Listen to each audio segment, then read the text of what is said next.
guest speaker this morning is going to give a word of testimony. Mr. Kevin, come on up. Let's give him a big Lighthouse welcome.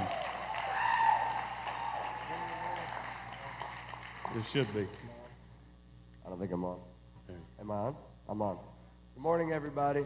How about that worship service this morning? That was awesome. Carrie got me in the chills when she hit those high notes. I wanted to share something. I shared it at Upwards Saturday one weekend as a message of hope, and then what happened afterwards ended up kind of being a really cool story. But I work in logistics, and we move. I broker truckloads. And 2 weeks ago, we got a call from FACE, which is the Foundation of American Christian Education, and they asked us to move two shipments of Bibles, and ended up being 64,000 pounds, which I went and looked up the average weight of a Bible. It equated out to like 98,000 Bibles that we shipped on 2 truckloads. And I've moved everything from body bags to blood, so I mean death, life, and everything in between. And you know, you don't really ever get attached to what you're moving. It's a shipment. You know, it's to make money basically. And so we got the confirmation of the loads. I made a couple calls, and we were able to secure a carrier for it.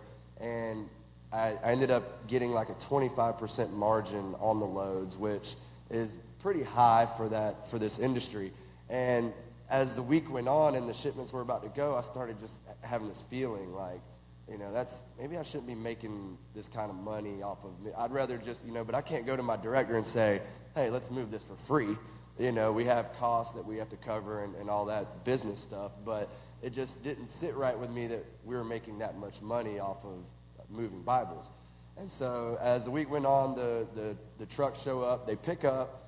The first truck shows up a day late, and we get a call from Joel, who's our contact, and he's like, hey man, where's our shipments? You know, and I'm like, oh God, you know, here we go.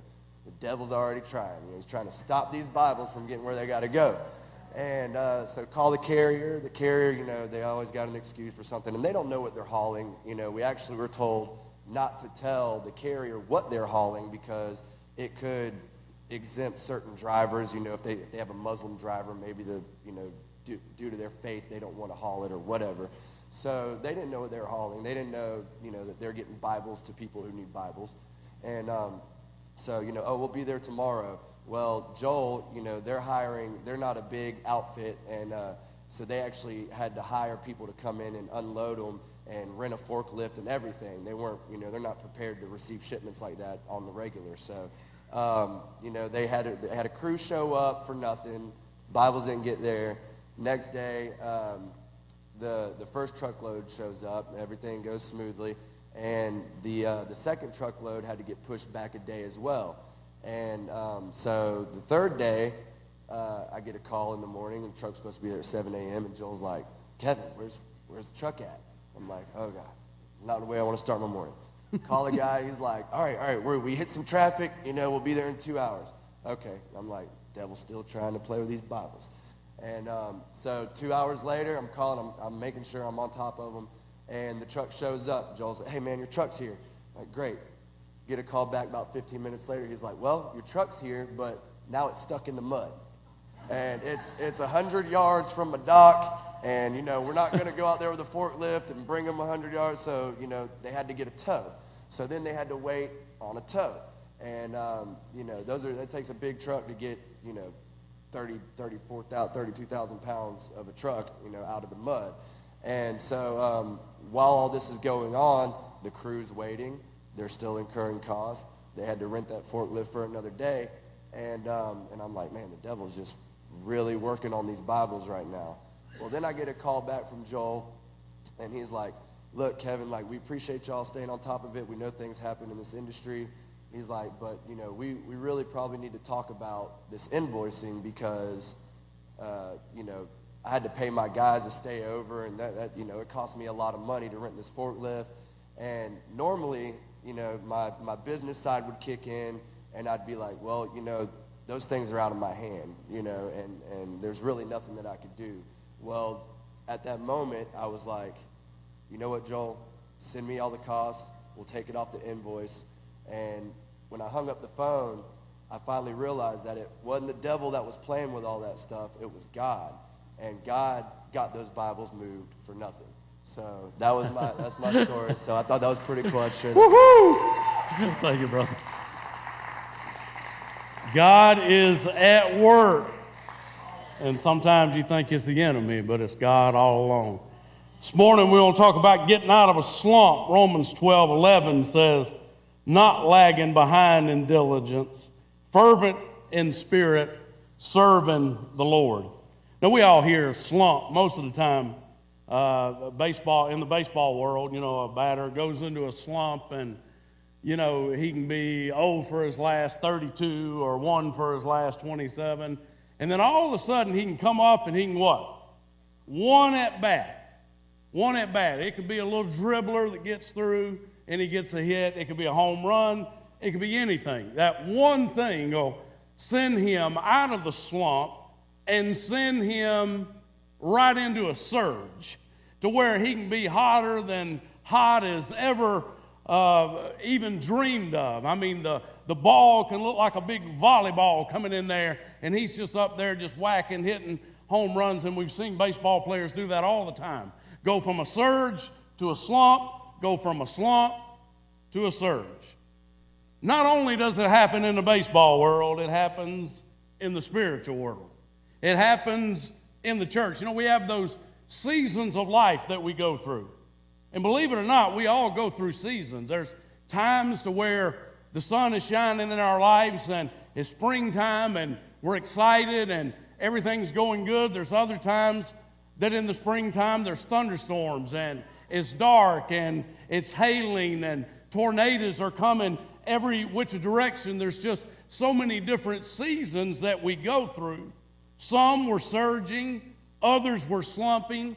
Sometimes we're standing tall and being a witness. Other times we're slacking and not doing what we should. Sometimes we're steadfast and being faithful, and other times we're just stuck. You ever been stuck?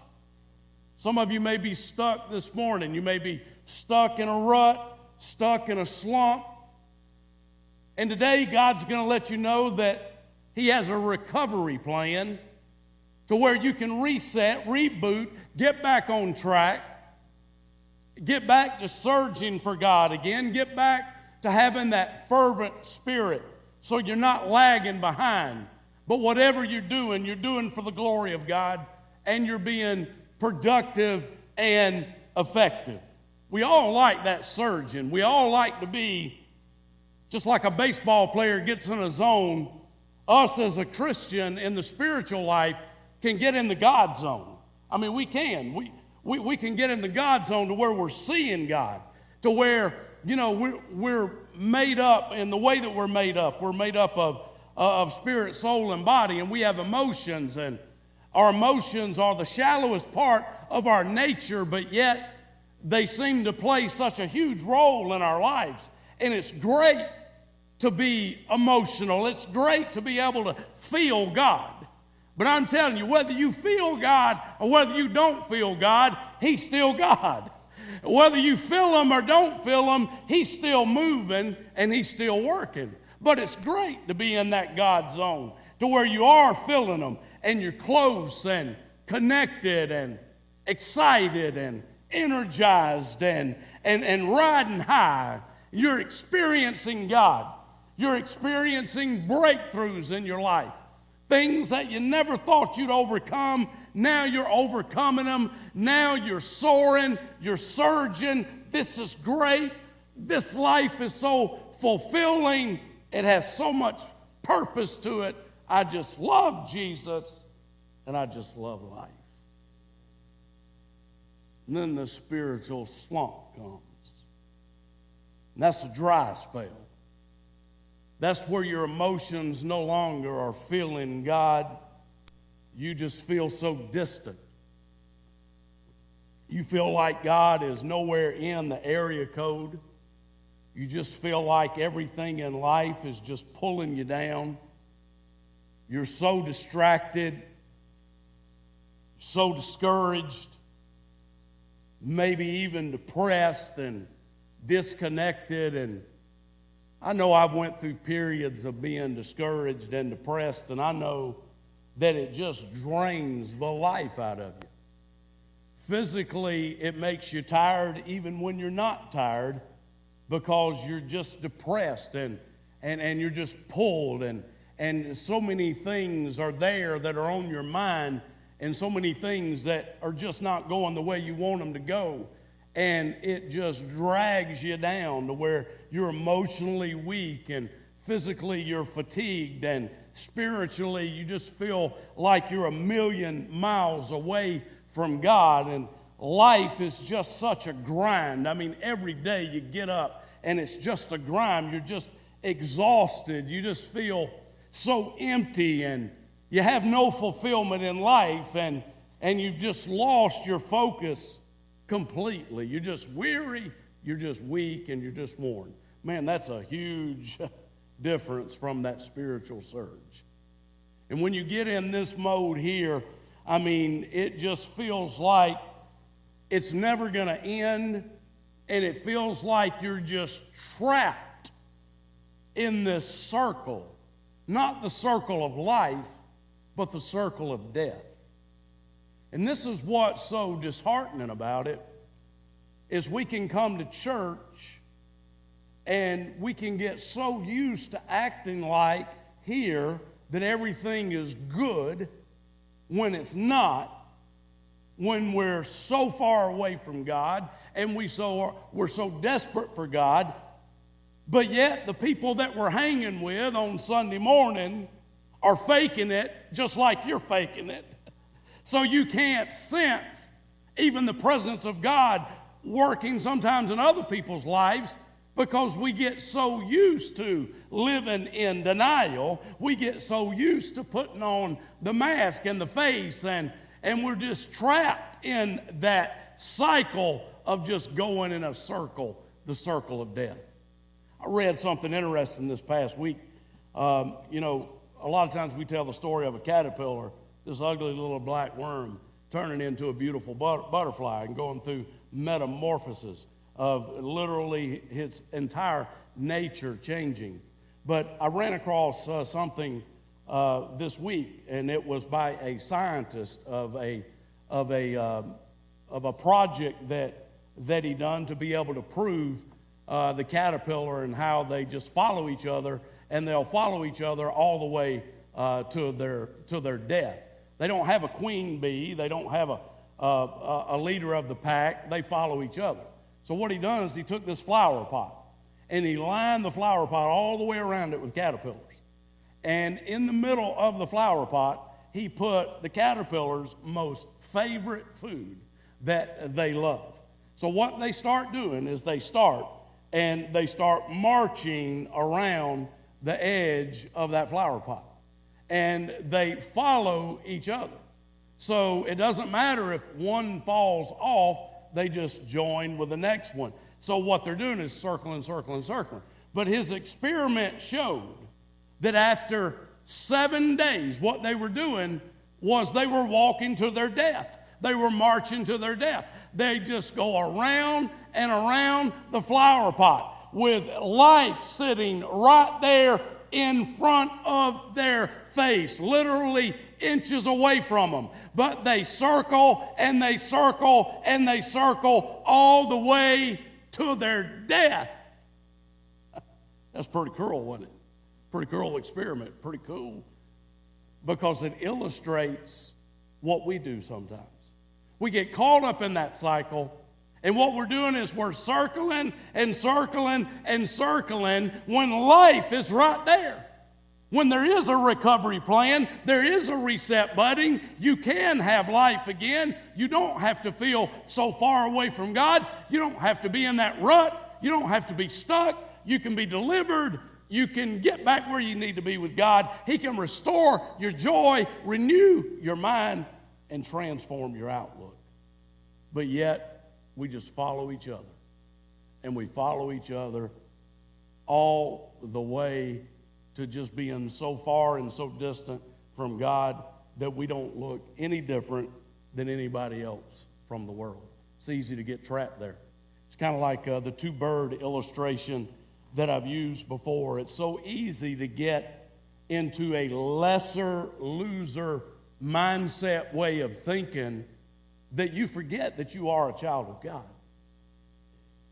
And as a child of God, you are somebody.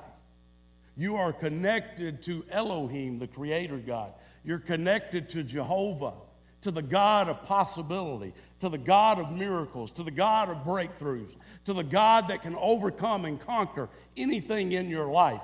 But yet we get so used to living that lesser life that we forget that we don't have to be a slave to sin, and we don't have to be a slave to fear, that we can overcome all that. It's kind of like the different points and the different natures of two different birds, one being a turkey and one being an eagle. God intended for you and me to be like an eagle, to live like an eagle, to soar like an eagle, to see like an eagle.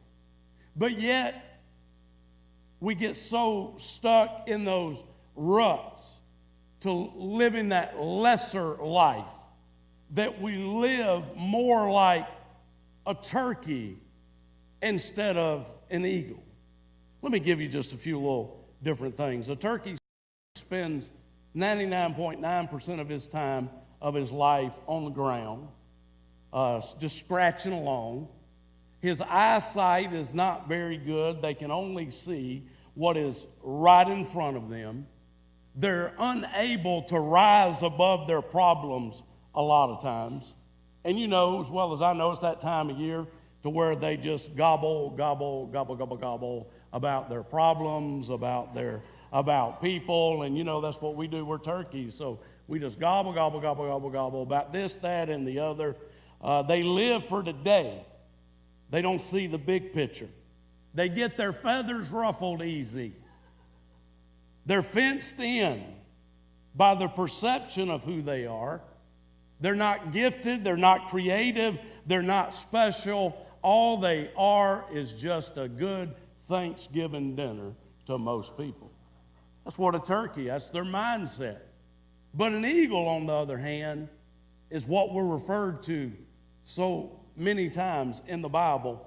They're the king of all birds. Great size, great strength. They have remarkable power of flight. They can live at a high altitude. They can go higher than any other bird. They have the most magnificent vision of being able to see their prey from miles away and zero in on it. They're gifted, they're creative, they're unique. They can see what no other bird can see, and they can do what no other bird can do. And you know what? As a man, as a woman, that's what you and I are when it comes to being a child of God. We should be able to see what other people can't see, and we should be able to do what other people can't do that don't know Jesus, because we are a child of God. And we are, when we're connected with God, living that life that He wants us to live. So let's go. I got 3 points this morning. Normally they would be on the board behind you, but they're not today. Number 1, when we're in a spiritual slump, we need to be real and we need to acknowledge it. Be real and acknowledge it. Why do we have such a hard time being real with people? That's what I've always loved about Lighthouse Church. We're Lighthouse Church. We have reached people literally off the streets that have just come from the street life, that have never had church in their entire life. And it's so awesome sometimes to be sitting in Bible study and to hear a prayer request that'll come out of one of they're just being real. They're just being honest. They haven't been taught that in church you don't tell people that. They haven't been taught that when you go to church, whatever you do, don't be real, don't be honest. I mean, don't tell them you got a drinking problem. Don't tell them you got drunk last night and you need to pray for this, that, or the other. Don't tell them you went out bar hopping last night. But we've had all of that on a Wednesday night. And the people's eyes just get big as saucers. But it's just such an amazing thing to see people. They don't know. They're being exactly what we should all be. Real, honest, laying it out there. Pray for me. This is my problem. This is what I'm struggling with. This is what is whooping me day after day after day. And there's something so special about somebody that's not trying to fake it, that is just trying to tap into, yeah, I'm acknowledging I've got these issues and maybe I shouldn't have them, but I got them, and at least I'm man or woman enough with the God who lives inside of me to say, this is my issue, this is my problem. See, a lot of you here this morning are in a spiritual slump. You're in a rut. You're stuck. You don't have that sharpness in your life anymore. You've lost that edge, that anointing from God. You've lost your joy. Your joy is gone. And see, when your joy is gone, you're really not blessed and happy and fulfilled at all, because you can't find anything to be thankful and grateful about. And if your joy is gone, maybe it's gone because a dream or something died. Maybe you lost something that you had for so long, a job, a career. Maybe you didn't get chosen for something, and whatever it was, it like has taken its toll in your life, and it's put you where you are today. You're right there in that rut. You've lost that sharpness, and you're not able to do those things that you were doing for God with any kind of fervor and excitement and enthusiasm. I'm going to read a little story. Preached a whole service on it one time about the axe head out of 2 Kings chapter number 6. It says, the company of the prophets said to Elijah, look, the place where we meet is too small for us. Let us go to the Jordan, and each of us can get a pole, and let us build a place there for us to live. Elijah was like over the school of the prophets, all of the prophets. He was like the number one major prophet, and they had a school, a seminary, to where all of them lived right there. And the place that they had wasn't big enough anymore, so they said, why don't we go down to the river, let's get our axes, let's chop down some trees, let's bring them all back, and let's build on to the place that we have so it will be bigger. So they went to the Jordan, and they began to cut down trees. As one of them was cutting down a tree, the iron axe head fell into the water. Oh, my Lord, he cried. It was borrowed. So in other words, he's down there, he's got his axe head, they're chopping away, chopping down trees, chopping down this, and they're going to take it all back. And then all of a sudden, this guy's swinging away. He's so productive. He's being so effective. And then out of nowhere, kaploop. The axe head flies off of the handle, lands in the water way over there, and it goes on to say that it sinks all the way down to the bottom. And he says, oh, my goodness, my axe head is gone. I can't be productive anymore. I can't be effective anymore.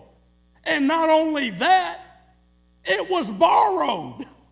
It's not even mine.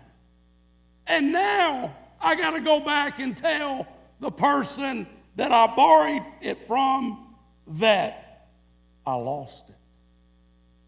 You know what? And some of us can be just like that, to where we lose our sharpness. We lose the cutting edge, that anointing from God, that surge from God that we need in our lives to be productive and to be effective, to to be able to have compassion for the lost. See, a lot of people don't have compassion for the lost. And the reason why is you've lost your spiritual edge. You're in a slump. You look at poor people and you say they're poor because of A, B, and C. They just need to get a job. They just need to get.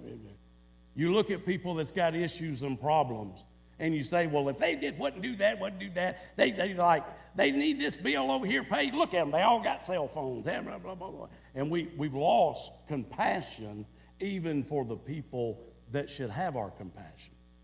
And the reason why is we've lost our spiritual sensitivity. It's about something other than what it should be. You know, it's just about like ministries in the church. It's about people that have issues. It's about children that have struggles in their lives. Children that don't have it all together, and youth and teenagers that are not where they need to be. You know, we shouldn't look and say, well, I don't want my kid to go there. Those kids over there just ain't got it all together, and I just don't want my kid hanging out with those. No. We need to teach our kids that those kids over there need for us to be there for them. We need to be an example for them. Now, if you as a parent don't want them hanging out on Friday night, that's cool. But we're at church. This is the place to where we should come, and we should be able to have that sensitivity that people here need Jesus. And when we start reaching people here at Lighthouse Church, as we've had, they're not going to have it all together. They're going to have problems, they're going to have issues, and they're going to have struggles, and we've got to be sensitive to that. And if we're not, it's a huge indicator that maybe we've lost that edge. We've lost the ability to speak life. We've lost the ability to be able to see things the way God sees things. My Bible tells me that God came to save the sick, not the healthy.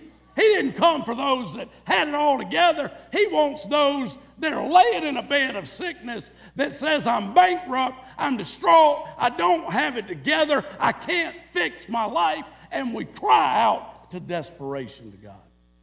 He came for the sick. He came for the sinner. Maybe you're here today and maybe you've lost that cutting edge. But you're still swinging away. You're swinging a handle for God with no axe head on the end of it. You're just faking it.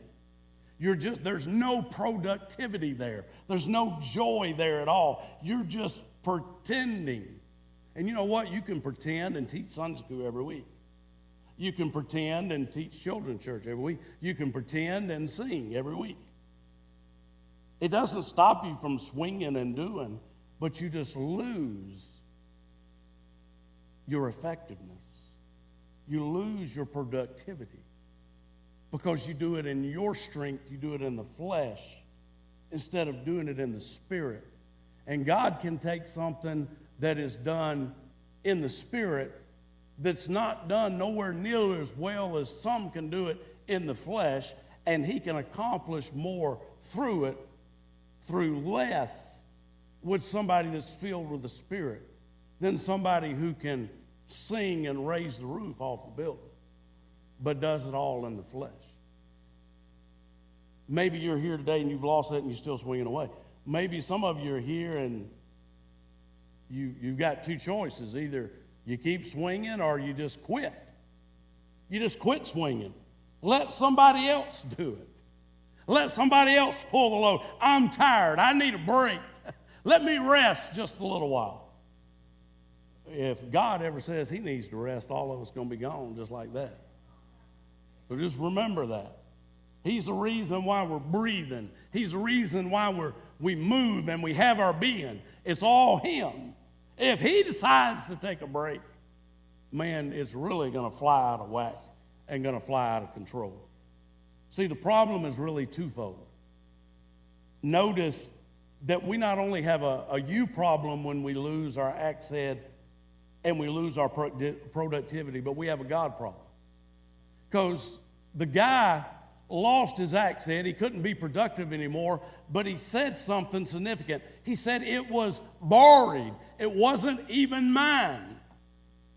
Now you think about it from the spiritual perspective. What we have has been loaned to us. It's been loaned to us from who? From God. I mean, we've literally borrowed it from God. I mean, He's the one that created us. He's the one that has gifted us. He's the one that has given us the skills and the abilities that we have. It's not even ours. It's His. So when we lose it, when we lose and go into a rut, go into a slump, we not only are losing ourselves and have a personal problem, we now have a God problem because we're taking what He has given us and not using it, not being productive, not being effective in our lives.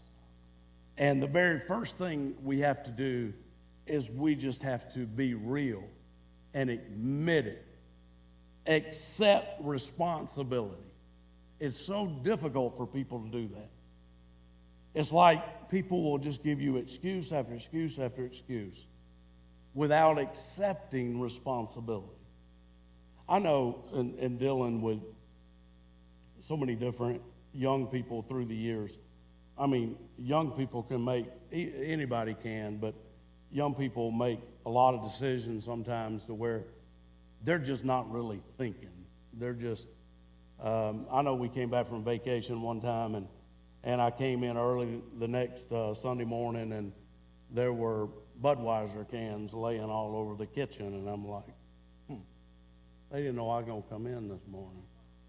At work, not at home. Yeah, Whitney, at work, not at home.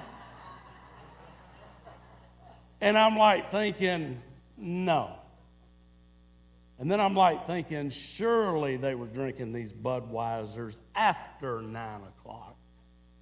Not at 7 o'clock, surely. And I got a camera. And you know what? I tried and then zeroed in. I knew exactly who it was, and I wasn't even going to fire them. I was going to forgive them and give them another opportunity if they could just accept responsibility. And they could not do it. You see, and we struggle with it, accepting responsibility. And you know what? God is sitting there saying, I'm going to forgive you. I'm going to forgive you. I'm going to hold you together. I'm going to put you back together.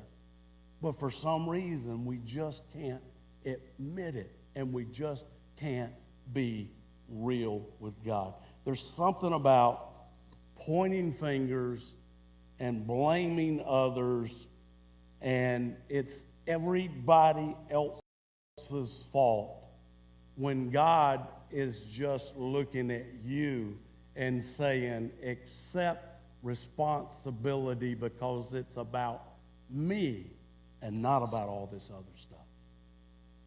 It's about Him.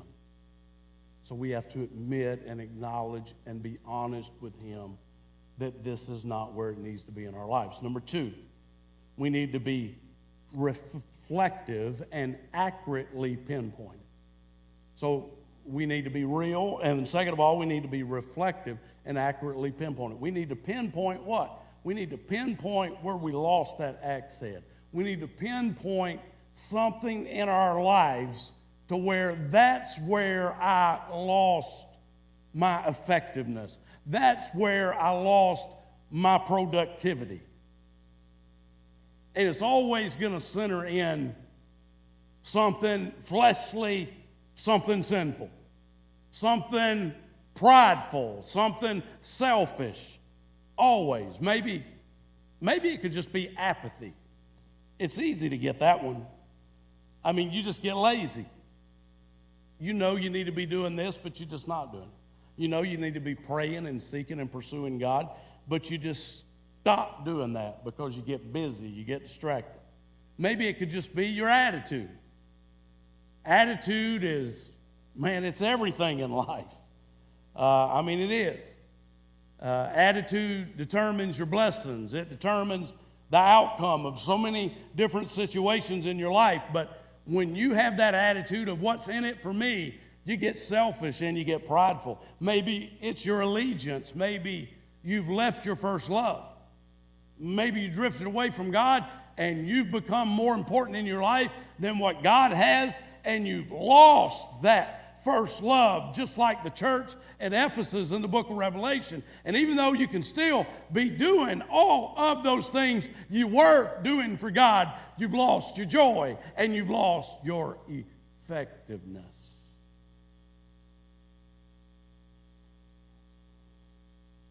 Maybe you've lost your appreciation of being thankful and grateful to God. Maybe it's your focus. Maybe you've just been unfaithful to God in some way.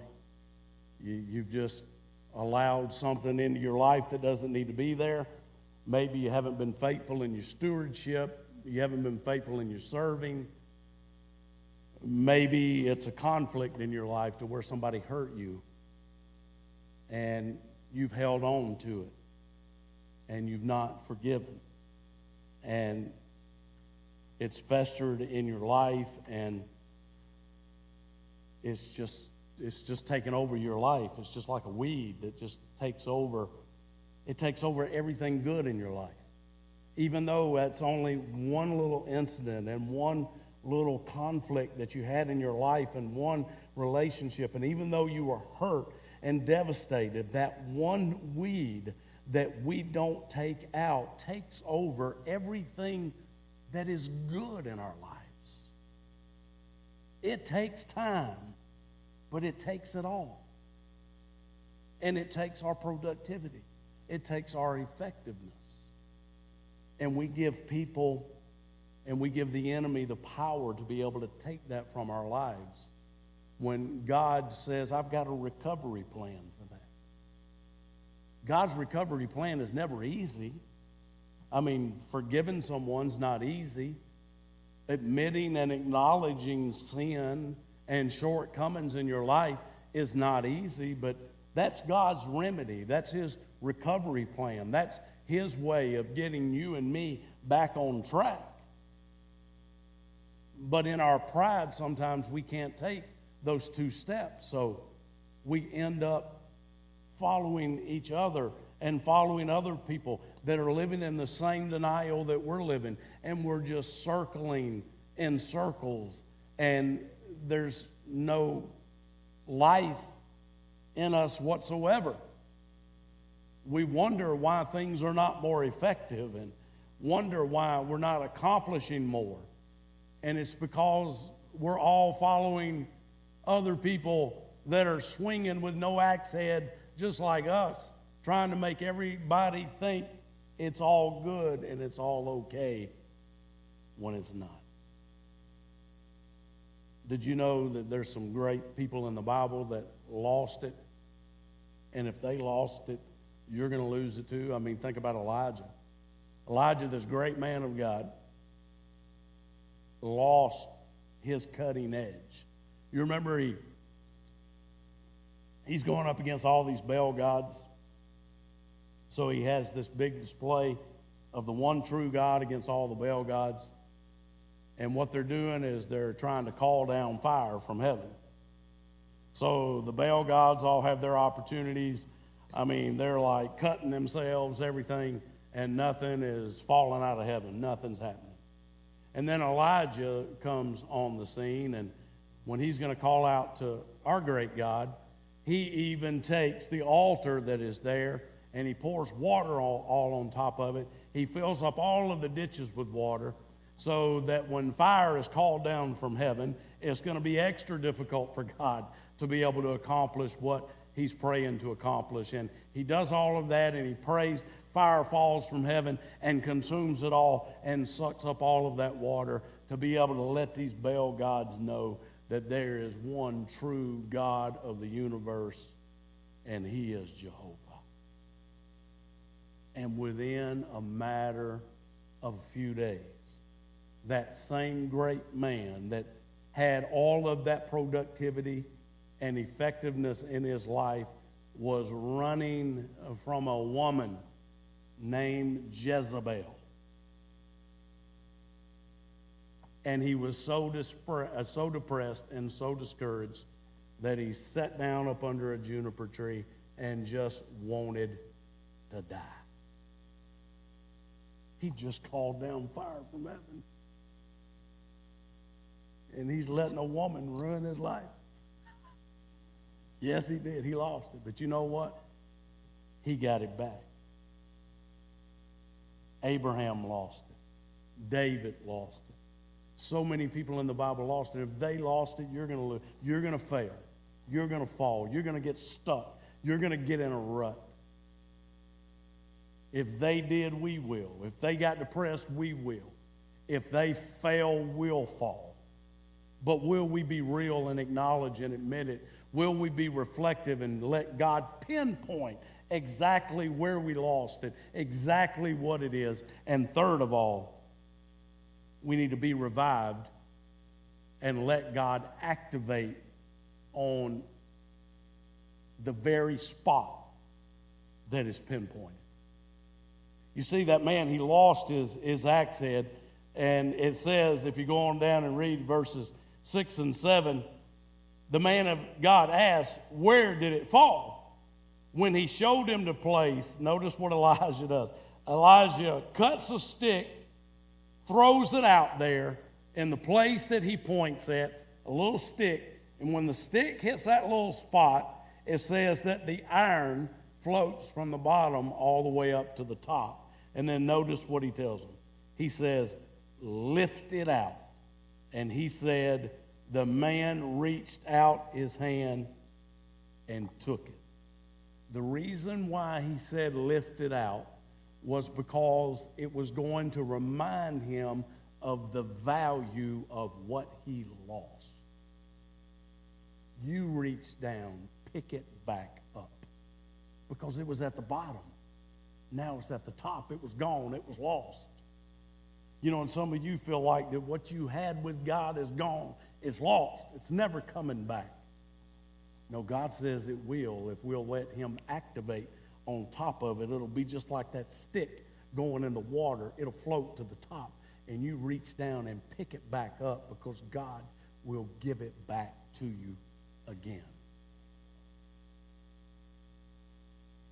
The value of what he couldn't afford to pay for. He couldn't afford to replace it. Just pick it up.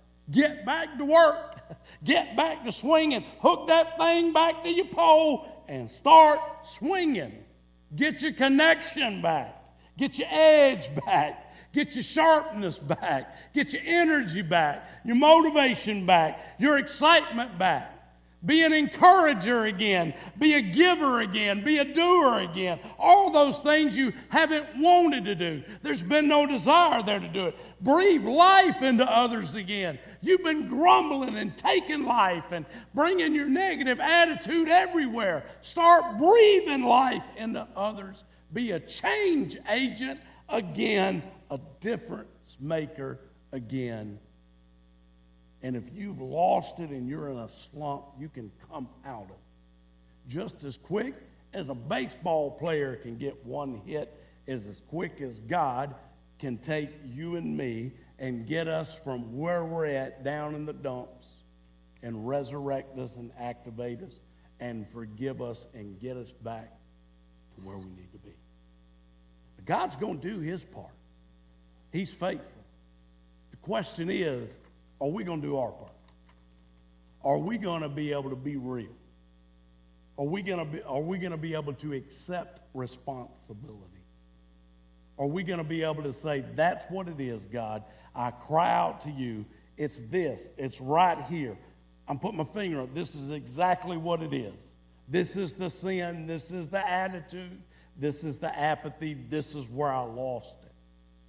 And I'm crying out to you, God, asking for your forgiveness so I can get out of this slump, so I can get my joy back, so I can find joy in doing those things that God has called me to do. Did you know sometimes we'll quit things that we love to do for God, and we quit because we go into a slump, we get burned out, and we get discouraged and deflated. It's all a part of the enemy's plan, and we quit those things that we've been gifted to do and that we love to do, because at that time we lose sight of that we're gifted to do them and we love to do them. Get your joy back.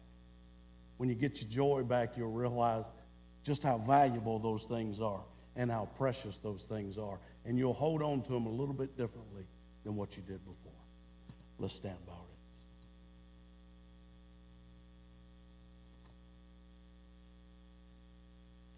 Good thing about it is you don't have to be real here today with everybody in the room. Maybe there's somebody that you have to be real with in your life to be able to ask for forgiveness. Maybe it's one person or a couple of people. But the one that you've got to get real with is God. It's just you and God. That's where it all starts. You don't think about anybody else until you deal with God. So that's where we start. And then you'll know, after you deal with God, if there's other people that you need to go to that have caused you to wind up to wherever you're at. But it all starts with just being real with God. God, we thank you today, and we uplift your great and awesome name. We thank you, God, that you love us so much, that we are your children, and God, that when we fall, you don't give up on us, you don't quit on us. God, you're there for us to pick us back up. God, I know that there's those that are here today that are stuck, that are in a rut, the slumping. Things have crept into their lives and has took away their joy and took away their peace and has stolen their life from them. And I pray today, God, that they'll be able to just acknowledge to you and confess to you and to be able to turn away from those things that are taking their life and be able to embrace you once again. God, we love you and we thank you, and I pray, God, that you'll do great things here today. In Christ's name we pray. As our prayer warriors come